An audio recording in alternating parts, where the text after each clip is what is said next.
नमस्कार दोस्तों, स्वागत है आप सभी का। हाल ही में एक खबर सिंगापुर से आई जहां पे वर्ल्ड वार टू के समय का एक बॉम्ब डिटेक्ट हुआ। 100 केजी के इस बॉम्ब को सिंगापुर की आर्मी ने डिटोनेट किया। तो इससे रिलेटेड जो इम्पोर्टेंट फैक्ट्स हैं उन सबको हम इस वीडियो में कवर करने वाले हैं और क्या कारण है कि सिंगापुर में पहले भी ऐसा हुआ था और अभी भी कि वर्ल्ड वार टू के समय के बॉम्ब्स निकल के आ रहे हैं। वर्ल्ड वार टू में किसने सिंगापुर के ऊपर बॉम्ब्स फेंके थे, इन सबको हम विस्तार से देखेंगे। आप इस वीडियो को अंत तक देखेगा। चैनल पर नहीं हो तो सब्सक्राइब अवश्य करेगा और politics, economy, GK, geography, science, environment and ecology की तमाम वीडियोस को देखने के लिए एक बार हमारी प्लेलिस्ट को जरूर चेक करिएगा। चलिए शुरुआत करते हैं। देखिए, सिंगापुर की आर्मी ने वर्ल्ड वार टू के समय का 100 किलोग्राम यानी कि 220 पाउंड का एक एरियल बॉम्ब, ध्यान रखिएगा, एरियल बॉम्ब जो कि एक कंस्ट्रक्शन साइट में मिला था, उसे डिटोनेट किया है। डिटोनेट का मतलब होता है विस्फोट करना। अब क्योंकि ये कंस्ट्रक्शन साइट में मिला तो इसके चांसेस थे कि हो सकता है आने वाले समय में फट जाए। तो इसलिए सिंगापुर के आर्मी ने उसी जगह पे चारों तरफ से सैंड से एक एरिया को कवर किया और वहां पे इसे डिटोनेट किया, इसका विस्फोट किया। हम आगे देखेंगे किस प्रकार से। अब यहाँ पे इसकी कंट्रोल डिटोनेशन के लिए, कंट्रोल डिटोनेशन माने चारों तरफ से बंद करके इसको डिटोनेट किया गया ताकि ज़्यादा किसी को नुकसान ना हो। तो इसके लिए वहाँ के आसपास के जो रेजिडेंट्स थे उन्हें वहाँ से इवैक्यूएट किया गया। तो लगभग 4000 लोगों को वहाँ से इवैक्यूएट किया गया है। अब सिंगापुर की लोकल मीडिया की माने तो अभी तक की ये लार्जेस्ट एवर एक्सरसाइज है जहाँ पे वर्ल्ड वार टू के कुछ रिलिक यानी वर्ल्ड वार टू के कुछ अंश जो हैं वो सिंगापुर में मिले हैं, जैसे इस प्रकार का जो बॉम्ब है और उसको हमने डिटोनेट किया है। तो ये एक लार्जेस्ट एवर एक्सरसाइज है, अभी तक इससे पहले नहीं देखने को मिला। अब डिटोनेशन मिलिट्री ऑफिसर्स ने इस बॉम्ब को डिटोनेट करने के लिए इस पूरे के पूरे एरिया को सैंड बैग से सराउंड किया ताकि इसे कंट्रोल तरीके से डिटोनेट किया जा सके, ब्लास्ट को कंटेन किया जा सके। जैसा कि आप यहाँ देख सकते हैं, ये जो आपको दिख रहे हैं ये वाइट कलर के, यहाँ पे ये देखिए चारों तरफ, ये क्या हैं, ये हैं आपके पास सैंड बैग्स। तो ये सैंड बैग्स रखे गए ताकि इसके अंदर उस बॉम्ब को डिटोनेट किया जाए, उसका विस्फोट किया जाए ताकि उससे जो ब्लास्ट है उसको कंटेन किया जाए और आसपास ज़्यादा किसी को भी नुकसान ना हो। सिंगापुर आर्मी के जो सोल्जर्स थे उन्होंने इस बॉम्ब को नेट में कैरी किया जहाँ से कंस्ट्रक्शन साइट से मिला था और फिर उस एरिया तक वो लेकर आए जहाँ पे सैंड बैग जो एरिया जो मैंने आपको पहले बताया, ताकि इसको डिटोनेट किया जा सके, इसको कंट्रोल तरीके से डिटोनेट किया जा सके। इस फोटो में भी आप देख सकते हैं, ये यहाँ पर आपको ये जो दिख रहे हैं ये हैं आपके पास सैंड बैग्स। तो चारों तरफ से इसको बंद किया गया और बीच में फिर इसको डिटोनेट किया गया,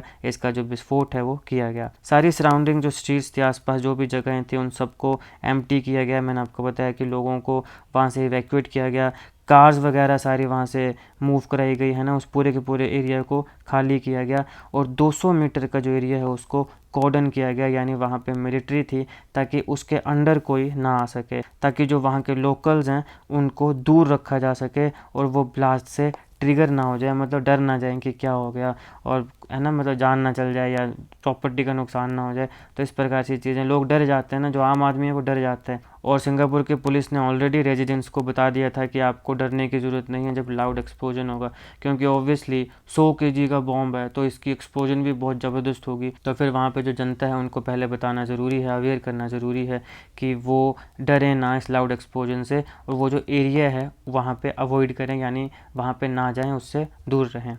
अब ये आप देखिए, ये इस प्रकार का बॉम्ब है जो वहाँ पे देखने को मिला। इसकी फ़ोटोज़ हमने पहले भी देखी। ये जो बॉम्ब है यहाँ पे 47 केजीज़ का तो एक्सप्लोजिव था, तो टोटल इसका वेट 100 केजी के लगभग था, जिसमें 47 केजी का इसमें एक्सप्लोजिव ही था। और देखिए 47 केजी का एक्सप्लोजिव ये इनफ है किसी भी अपार्टमेंट के ब्लॉक को पूरा के पूरा डिस्ट्रॉय करने के लिए, ये कहना है लोकल मीडिया का।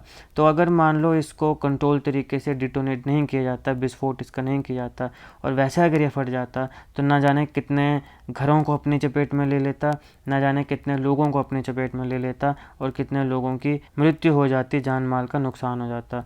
तो इसलिए इसको कंट्रोल तरीके से डिटोनेट करना ज़रूरी था। अब सिंगापुर के arm forces SAF explosive ordnance disposal team जो थी, ये वो बेसिकली टीम है जिसने सक्सेसफुली इस बॉम्ब को डिस्पोज किया। अब ये जो यहाँ पे 100 kg का बॉम्ब मिला है, ये one of the largest war time explosive है जो किसी भी साउथ ईस्ट एशियन सिटी में या स्टेट में डिस्कवर हुआ है। तो ये एक चीज़ है जो इसे काफ़ी इंपॉर्टेंट बना देती है। आपके करंट अफेयर पर्सपेक्टिव से इसे सीधा सवाल पूछा जा सकता है, क्योंकि किसी भी साउथ ईस्ट एशियन सिटी या स्टेट में ये डिस्कवर किए जाने वाला इस प्रकार का लार्जेस्ट वॉर टाइम एक्सप्लोजिव है।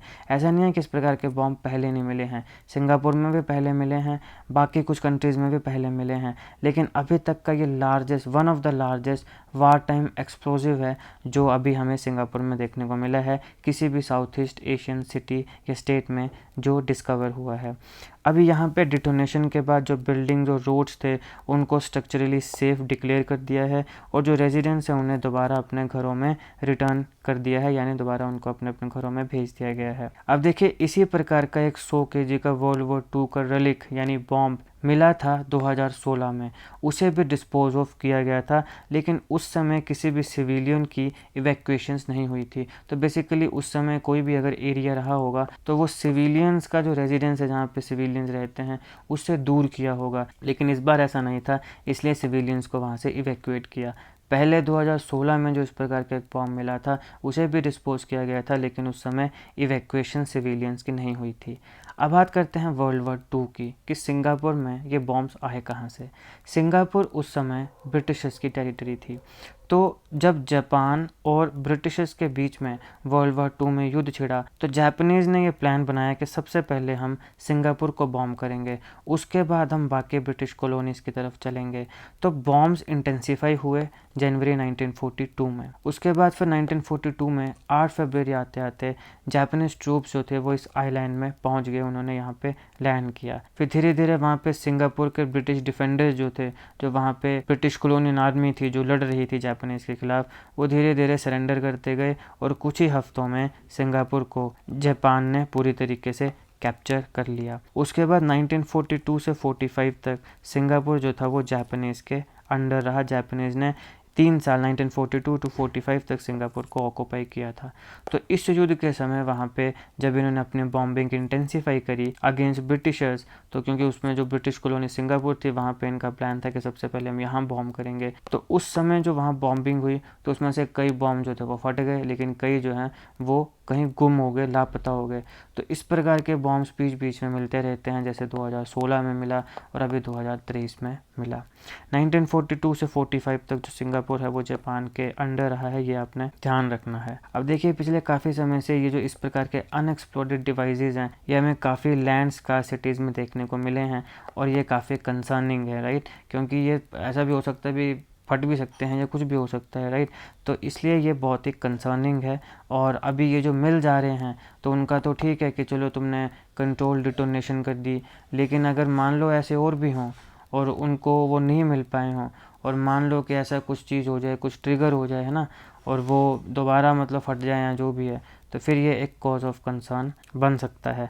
इसी प्रकार का अनएक्सप्लोडेड डिवाइस एक हाउसिंग कंस्ट्रक्शन साइट में डिस्कवर हुआ था 2020 में। तो देखो, 2016 में हुआ, 2020 में हुआ, 2023 में हुआ, तो ये मतलब पिछले 10 साल के अंदर अंदर आप देख लो कि 3 इस प्रकार के अनएक्सप्लोडेड डिवाइसेस निकल के आए हैं। अब क्या कारण है कि भैया अभी ही निकल के आ रहे हैं, तो अब इसका कोई स्पेसिफिक रीज़न तो क्या बताया जा सकता है, लेकिन धीरे धीरे क्योंकि पॉपुलेशन बढ़ती है तो सब जानते हैं कि नई नई जगहें खोदी जा रही हैं, वहाँ पे मकान बनाए जा रहे हैं। तो इस प्रकार से जब वहाँ पे नई कंस्ट्रक्शन साइट्स को खोदा जा रहा है तो वहाँ पे ये अनएक्सप्लोडेड डिवाइसेस निकल के आ रही हैं। तो ये दोस्तों इस लेक्चर का एनालिसिस। आई होप आपको वीडियो अच्छी लगी हो। अगर आपको अच्छी लगे तो लाइक करिएगा, शेयर करिएगा। Politics, economy, GK, geography, science, grammar, technology की तमाम वीडियोस को देखने के लिए एक बार हमारी प्लेलिस्ट को जरूर चेक करिएगा और जीके करंट अफेयर्स के ऐसी वीडियोस को देखने के लिए हमारे चैनल को सब्सक्राइब करिएगा। आपका बहुत बहुत धन्यवाद।